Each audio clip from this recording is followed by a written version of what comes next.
काभ्रे पलाञ्चोककी सुषमा नाम परिवर्तन बाग बजारको एउटा रेस्टुरेन्टमा साथीसँग खाजा खाइरहेकी थिइन्। कुरै कुरामा साथीले आफूलाई आवश्यक परेको भन्दै 10,000 रुपैयाँ तुरुन्त सापटी चाहिएको भन्छन्। साह्रै मिल्ने साथीले यति भनेपछि सुषमाले नमान्ने कुरै भएन।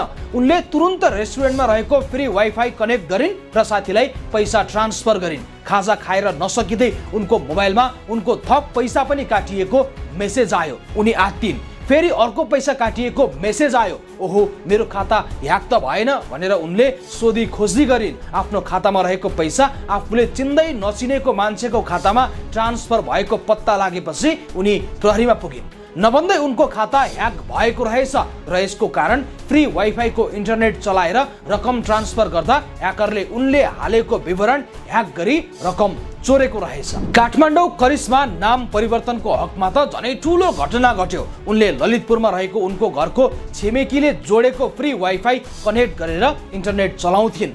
यो क्रम लगभग 1 महिना चल्यो, तर केही दिनपछि उनको मेसेजमा फेक आइडीबाट उनले आफ्नो प्रेमीलाई पठाएका गोप्य फोटो र भिडियोहरू आउन थाले। उनी आत्तिएर प्रहरी कहाँ पुगिन्। पछि खुल्दै गयो फ्री वाइफाई चलाउँदा ह्याकरले उनको विवरण चोरेको रहेछ र उनको मोबाइलमा भएको सबै डाटा, सामाजिक सञ्जालमा गरिएका च्याट र पठाइएका फोटा भिडियोहरू आफ्नो मोबाइलमा सारेको रहेछ।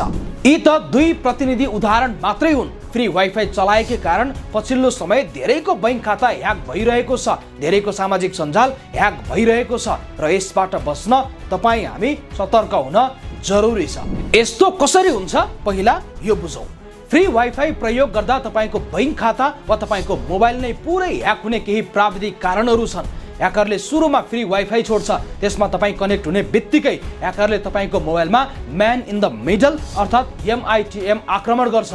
जब तपाईको डिभाइस फ्रीमा कनेक्ट हुन्छ, ह्याकरले तपाईँ र राउटर बीच मध्यस्थ बनेर तपाईको डाटा चोर्छ।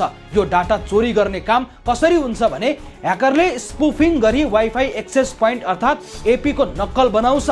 तपाईँ नक्कली वाइफाईमा जडान भएपछि ह्याकरले तपाईको बैंकिङ विवरण, पासवर्ड, मेसेज आदिलाई क्याप्चर गर्छ। अर्थात् तपाईले मोबाइलमा राख्नु भएको बैंक खाता विवरण, सामाजिक सञ्जाल विवरण लगायतका विवरण ह्याकरले कब्जामा लिन्छ। त्यसपछि वायर शार्क जस्ता प्याकेट स्निफिङ टुल्स प्रयोग गरेर तपाईको डाटा चोरी गर्छ। यसरी डाटा चोर्नेले सिधै तपाईको बैंक खाताको विवरण चोरी गरेर पैसा चोर्न पनि सक्छ, वा तपाईको खातामा पैसा छैन भने तपाईको गोप्य विवरणहरू कब्जामा लिएर तपाईलाई ब्ल्याकमेल पनि गर्न सक्छ। फ्री वाइफाईबाट पैसा चोर्ने घटना बढेपछि नेपाल टेलिकमले समेत फ्री वाइफाई प्रयोग गरेर बैंकिङ कारोबार नगर्न पटक पटक सचेत गराइरहेको छ। नियामक नेपाल राष्ट्र बैंकले फ्री वाइफाईको माध्यमबाट बैंकिङ कारोबार नगर्न भनेको छ। अझ प्रहरीले समेत फ्री वाइफाई प्रयोग गरेर बैंक खाता ह्याक हुने घटना बढेको देखेपछि फ्री वाइफाई प्रयोग गरेर बैंकिङ कारोबार नगर्न भनेको छ। अर्थात् तपाईले अब कुनै पनि रेस्टुरेन्ट वा कुनै पनि ठाउँमा रहेको फ्री वाइफाई प्रयोग गरेर बैंकको कारोबार गर्न हुँदैन भन्ने कुरा बुझ्नुपर्छ।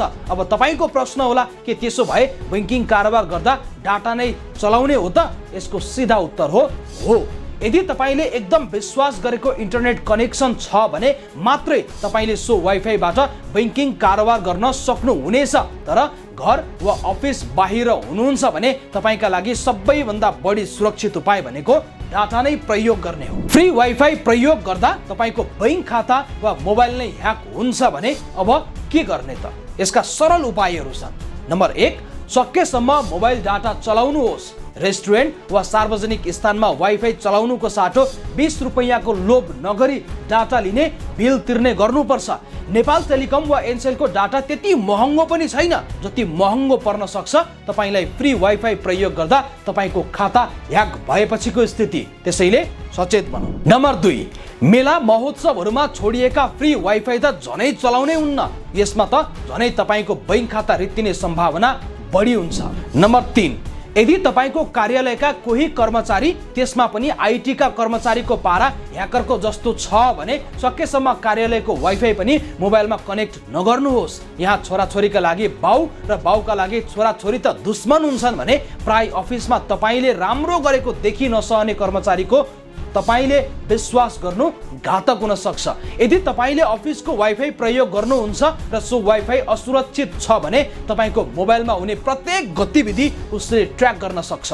यतिसम्म कि फेसबुकमा, इन्स्टामा, स्न्यापच्याटमा तपाईले गर्नुभएको गोप्य कुराकानी पनि उसले ट्र्याक गर्न सक्छ र तपाईलाई ब्ल्याकमेल गर्न सक्छ। तपाईको खाता विवरण पहुँचमा लिएर उसले